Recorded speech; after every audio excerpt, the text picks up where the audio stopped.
did the Super Furry Animals fit into a music scene? I think when Alan McGee signed them, he thought they were going to fit in a lot better than they kind of did. I think the reason that they have a very loyal, loving following, quite rightly, but the reason that they sort of maintain a little bit of a cult thing is that they're very hard to fit into a pigeonhole, which music press generally like to do.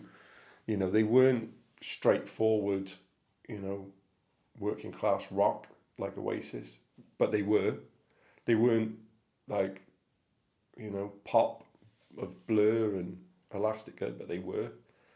And then they had this sort of weird fuzz psych guitar over things, and but they'd also have techno in there. There'd be elements of techno, and we used to play. I used to listen to their Under the Influence, and their Under the Influence has got like Res by Underworld on there, and the Beach Boys tune, you know, and Undertones tune. You know, they're punk. They're I think what they did was they carved out their very own sound and their very own place.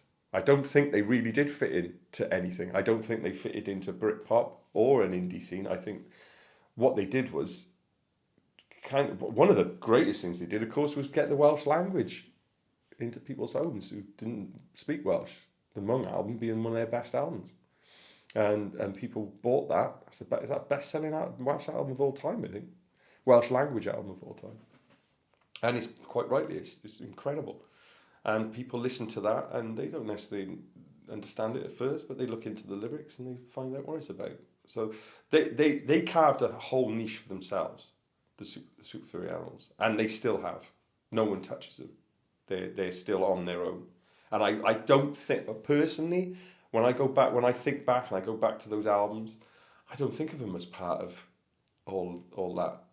I don't know why. It's really odd. And I suspect that's why they still have that level of, you know, they're a successful band, but they've still got a level of being a cultishness about them, because they never really, you can't switch your head off with a Super Furry Animals album. It's going to surprise you. It's going to test you. You're going to have strings, but you're going to have techno, and you're going to have pop. But there's going to be a song called "The Very Best of Neil Diamond," which I said when I read a report. I texted Cian from the band, and I said, if you've written a song called "The Very Best of Neil Diamond," I think I offered to chop my bollocks off, but then I changed it. Before I sent it, I'll buy you a pint. He said, you owe me a pint. Lucky old bollocks.